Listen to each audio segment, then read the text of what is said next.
Como gostar de fazer coisas chatas? Talvez seja um título um pouco esquisito, mas muito provavelmente você está precisando entender isso aqui e nem sabia. Para quem ainda não me conhece, meu nome é Kelvin Corrêa, eu sou especialista em neurociências e comportamento humano e aqui nesse canal eu trago conteúdos sobre desenvolvimento pessoal, autoconhecimento e performance sempre baseada em ciência.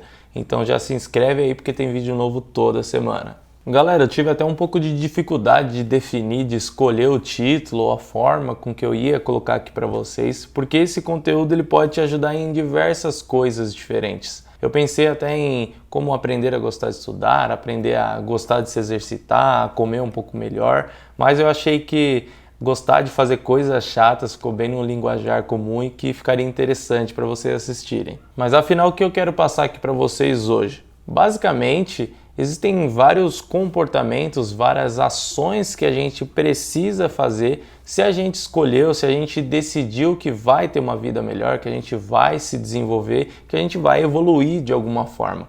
O problema é que a maioria desses comportamentos, eles parecem muito difíceis ou até meio chatos, como eu coloquei no título. Por exemplo, eu garanto que você está cansado de ouvir o quão importante é você se exercitar, inclusive para o seu cérebro, que você está cansado de ouvir de que você precisa estar constantemente estudar e de que você também tem que se dedicar mais no seu trabalho, no seu negócio. Você está cansado de ouvir tudo isso. Mas a pergunta que fica é, mesmo sabendo de tudo isso e de um monte de outras coisas e o quão positivo vão ser essas coisas para você, por que que continua sendo maçante, continua parecendo um martírio ou a pior coisa do mundo fazer isso? Parece não fazer muito sentido, né? Coisas tão boas parecerem tão ruins, não é mesmo?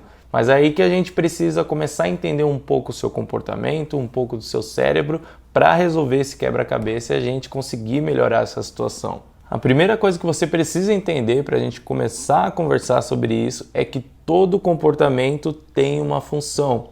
E quando eu digo tem uma função é literalmente, todo comportamento tem um porquê de ser feito mesmo que você não tenha pensado sobre isso. O comportamento de beber água tem a função de matar a sua sede, o comportamento de usar uma coberta é para se proteger do frio, o comportamento de comer é para saciar sua fome ou saciar sua vontade de alguma coisa.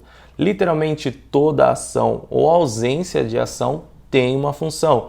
Afinal, você também não fazer algo, você não fazer nenhuma ação também é um comportamento. E todas essas funções, todos esses motivos de fazer alguma coisa sempre vão estar dentro de duas categorias. Primeiro seriam as recompensas positivas, que é literalmente você buscar uma recompensa, você ir atrás de algo bom, ou vai estar dentro do que eu gosto de chamar de recompensa negativa, que seria você evitar um problema. Também é recompensador não acontecer uma coisa de ruim com você. A recompensa negativa, evitar um problema, pode ser desde adiantar o seu trabalho para o seu chefe não pegar no seu pé, ou até você fazer exercício porque você não quer ter pressão alta e diabetes lá no futuro. Mas esses mesmos dois comportamentos também podem ser buscando recompensas positivas dependendo do caso. Você pode estar querendo adiantar o seu trabalho porque você está querendo impressionar, tentar uma promoção, um cargo melhor na sua empresa. Isso é uma recompensa positiva. E você pode estar buscando comer mais saudável para ficar saradinho, saradinha para chamar a atenção de alguma pessoa interessante. Não deixa de ser uma recompensa positiva também.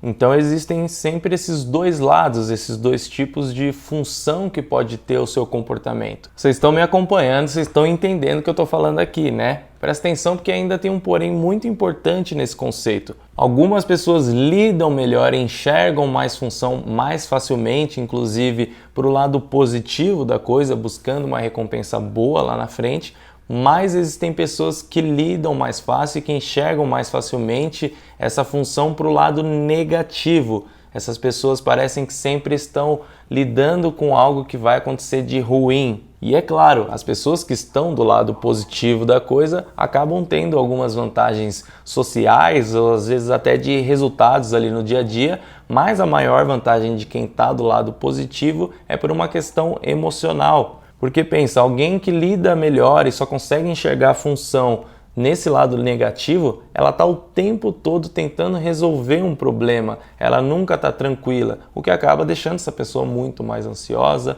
muito mais estressada e parece que está sempre correndo atrás do próprio rabo e sempre apagando algum incêndio que está acontecendo. Por isso que é importante, mesmo que você seja uma pessoa que está mais modulada para o lado negativo, ir tentando migrar para o lado positivo para facilitar a sua vida.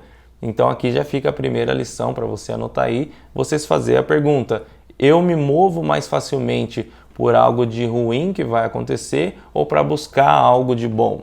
Anota isso aí, vamos continuar porque o conteúdo está só começando. Entendido tudo isso, a questão da função do comportamento, o lado positivo e negativo, o que vocês precisam entender agora é que todas essas recompensas elas podem ser primárias ou secundárias. E o que seria isso? E, gente, isso aqui é comportamento na veia, meu. Eu tô basicamente dando um manual para vocês, que vocês vão conseguir abrir, entender e ir alterando ali e melhorando as coisas que vocês quiserem, beleza? Mas voltando aqui, as recompensas primárias são aquelas já inatas ao ser humano. Ninguém precisa ensinar a gente dessas coisas. No geral, todas essas recompensas que são primárias garantem a nossa sobrevivência e reprodução. Então seria como beber água, comer, buscar abrigo ou até buscar sexo. São coisas instintivas ao ser humano. Ninguém precisa ensinar, porque afinal a gente não consegue nem sobreviver nem perpetuar nossa espécie sem esse tipo de recompensa. Porém, existem também as recompensas secundárias. Essas não são naturais e sim são aprendidas ao longo da nossa vida.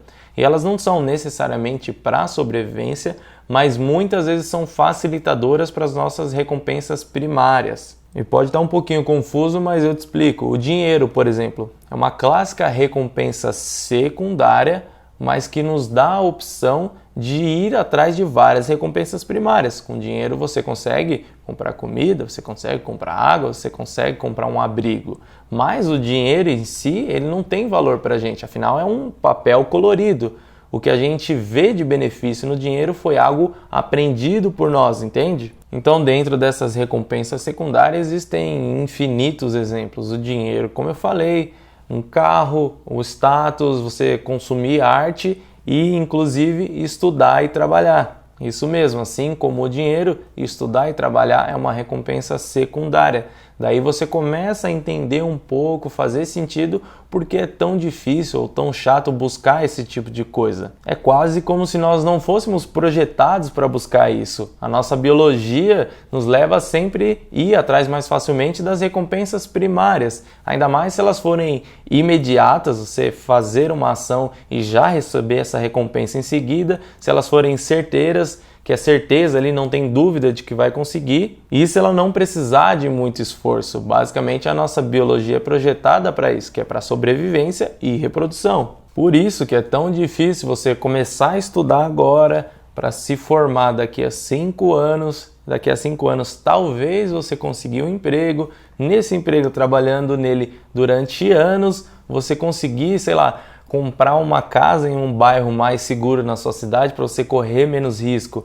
Olha o tamanho dessa trajetória para chegar numa recompensa primária que seria buscar um abrigo seguro. Fica um abismo muito grande, acaba parecendo muito desinteressante por todo esse tempo, todo esse esforço e tudo isso que a gente tem que fazer nesse caminho que é secundário e não primário. Mas então o que a gente pode fazer para melhorar essa situação?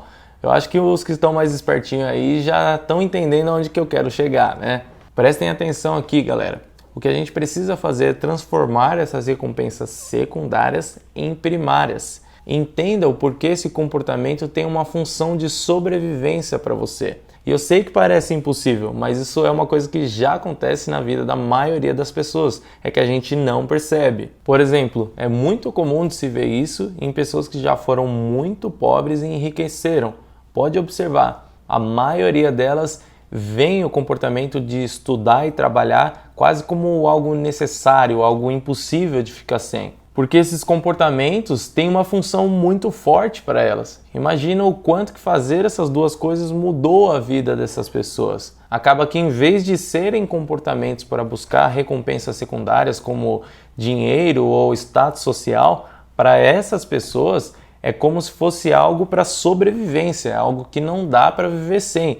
Você emite o comportamento porque precisa ser feito. É algo que, se ficar sem fazer, chega a ser nocivo, né? Começa a incomodar a pessoa. Em uma intensidade talvez um pouco menor, mas eu me incluo nesse exemplo. Estudar e trabalhar foi o que fez mudar a vida, não só a minha vida, como a vida da minha família. Então é natural que eu veja uma função para esses comportamentos um pouco além do comum. É algo que faz parte da sua história e você consegue enxergar dessa forma. Mas existem diversos exemplos em que acontece isso aqui. Por exemplo, o amor. O amor não é algo necessário para a nossa sobrevivência e para a nossa reprodução, mas ele facilita essas duas coisas. Ele acaba sendo positivo e muitas vezes ele é acoplado como primário. Outro exemplo são de atletas, pessoas que a gente admira muito pela determinação, pela consistência. Imagina que provavelmente tudo que essa pessoa conquistou na vida dela foi a partir do esporte. Então é de se esperar que essas pessoas tenham uma consideração, vejam uma função muito maior nesse tipo de comportamento. E talvez alguns de vocês estejam pensando, mas isso parece um vício, né? Tem pontos ruins também nisso. E esse pensamento é certo. Mas eu acredito que seja mais positivo, um pouco melhor você ter ocasionalmente uma fissura por estudar do que uma fissura por álcool, por drogas ou às vezes até por uma pessoa, que seria uma dependência emocional. Nós sempre teremos algumas coisas na nossa vida que a gente migrou de uma recompensa secundária para primária. O que eu sugiro é que você use isso ao seu favor. Então, como que a gente consegue fazer essa transferência? Nós aprendemos a partir de 2 tipos de condicionamento que eu vou explicar rapidinho aqui porque esse vídeo está ficando longo. O primeiro é conhecido como condicionamento clássico, que é muito conhecido aí já pelos psicólogos e ele foi muito estudado por um cara chamado Ivan Pavlov. O condicionamento clássico é um aprendizado associativo. Basicamente, quando você ou um outro animal associa um estímulo, uma pista, a uma recompensa primária. Como eu disse anteriormente, o dinheiro não é uma recompensa primária, mas em todos nós ela já está associada a recompensas primárias, porque você consegue comida, você consegue abrigo, você consegue o que você quiser com isso. Outro exemplo seria, por exemplo, quando você mexe no pacote da ração do seu pet aí. O seu cachorro ou o seu gato, eles já ficam todo ouriçado, né? Vão ali para onde fica a comidinha deles, porque eles já entenderam, já associaram que quando esse barulho de plástico acontece, eles vão receber uma comida. Inclusive tem um estudo feito pelo Pavlov que ele viu que os cachorros eles até começam a salivar de receber esse estímulo inicial. Nenhum animal iria salivar ou parecer feliz e animado por causa de ouvir um barulho de plástico. Isso foi algo aprendido, algo que eles foram associando o barulho desse plástico com a comida. Mas, felizmente, nós seres humanos, por termos uma capacidade de racionalizar um pouco maior, a gente consegue modular esse nosso sistema de recompensa e tentar fazer essa associação, esse acoplamento a partir da reflexão. Você precisa começar a entender a ideia de estudar, trabalhar ou se exercitar não como uma recompensa secundária, como, sei lá, ficar saradinho, passar numa prova ou ganhar dinheiro. Vocês precisam entender esses comportamentos como um caminho para o seu autodesenvolvimento, como um caminho para buscar essas recompensas primárias, que na realidade é o que acontece, a gente só não consegue enxergar geralmente. Você estudar um pouco mais talvez seja o que vai te possibilitar de dar comida para o seu filho, porque você vai ganhar um pouco mais de dinheiro. Talvez você se exercitar é o que vai fazer você não morrer, não ter um problema de saúde daqui a um tempo. Na verdade, todos esses comportamentos que parecem chatos, que parecem difíceis, no final vão suprir as suas necessidades primárias. E fazendo essa reflexão, a gente começa a parar de enxergar essas coisas como algo ruim. É muito comum de ver as pessoas, né, falando que o trabalho ou que o estudo é algo horrível, algo que a gente deve evitar, que o happy hour é só depois de que se livra de tudo isso, né, é a única hora feliz que a gente tem. Então busca fazer essas associações corretas que aos poucos esses comportamentos vão se tornando necessários e naturais. Já a segunda forma de aprendizado é o que a gente chama de condicionamento operante, que diferente do condicionamento anterior, que a gente aprende de forma mais passiva,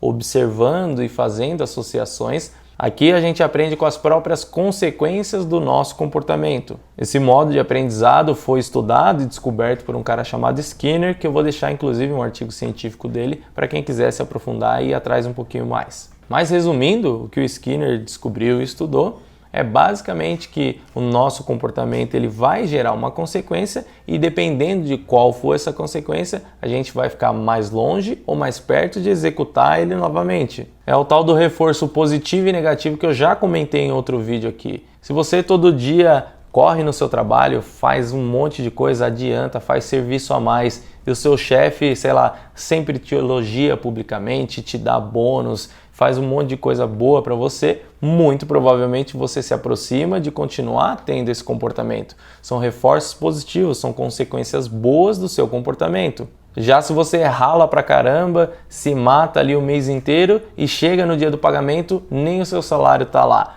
Muito provavelmente, se isso acontecer várias vezes, o que vai acontecer é que você vai deixar de emitir esse comportamento, certo? É simples assim, as consequências do seu comportamento vão dizer se você se aproxima ou se afasta de ter ele novamente. Inclusive eu vou deixar rolando um vídeo aí na tela para vocês enquanto eu explico, de um experimento que o Skinner fez, onde basicamente ele conseguiu ensinar pombos a jogar futebol. É isso mesmo, gente. Toda vez que essa bolinha aí passa no gol do adversário, eles ganham comida. Então eles entenderam que o comportamento de jogar a bolinha para o outro lado tinha uma consequência positiva que leva à recompensa primária, que é conseguir comer. Então, gente, é sério, se até para pombos a gente consegue ensinar a ter um certo tipo de comportamento, a dar valor para esse comportamento para conseguir uma recompensa, você vai me dizer que você não consegue? Olha o vídeo dos pombos aí, olha na minha cara e fala que você não consegue comer um pouquinho de legume, que você não consegue ler 10 páginas por dia de um livro, que você não consegue se dedicar um pouquinho mais no seu trabalho para buscar uma recompensa. Você não vai ter coragem de falar isso depois de ver esse vídeo, né? E pensando em te ajudar nesse condicionamento operante, você precisa parar para avaliar a seguinte pergunta: qual consequência está sendo gerada desse comportamento que está um pouco difícil de mudar? Talvez você esteja em um ambiente errado, onde você está fazendo um comportamento positivo e está tendo consequências negativas. Não é nada incomum de se ver quando a pessoa começa a pensar em melhorar um pouquinho, a ser um pouco mais dedicado e tudo mais, o seu ambiente ali, as pessoas que estão à volta, criticarem, não apoiarem, ou às vezes até fazer piada. Mas com esse conhecimento aqui e no ambiente certo, aos poucos você vai colhendo diversas recompensas com tudo isso, né? Você vai fazendo as associações corretas, você vai tendo consequências boas, você acaba fazendo um empilhamento de benefícios de estar emitindo esse comportamento. E, gente, isso aqui não é um milagre, tá? Não é um hack. É um processo de aprendizado que aos poucos você vai modulando seu ambiente, você vai entendendo todos os benefícios, isso vai se tornando um hábito e vai ficando mais fácil. Mas quando você menos espera, você já fez tantas conexões positivas que é algo que já faz parte de você.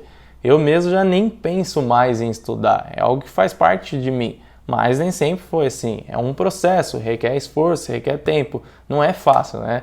Senão, se fosse assim, todo mundo seria super inteligente, né? Todo mundo seria shapeado, estaria com o corpo perfeito e seria bem sucedido na vida. Mas se você está assistindo até o final aqui, tem já o hábito de estudar e tudo mais, muito provavelmente você já é uma pessoa que tem um pouco mais de capacidade de ver função em comportamentos mais difíceis e principalmente de longo prazo. E eu sei que é muito conteúdo, muita informação, mas ficou alguma dúvida, vai lá no meu Instagram, no @okelvincorrea, que você pode me mandar tanto em caixinha de perguntas se eu estiver aberto nesse dia, ou pode me mandar no direct também que eu vou te ajudar, beleza? Então eu espero que esse vídeo tenha te ajudado e a gente se vê na próxima.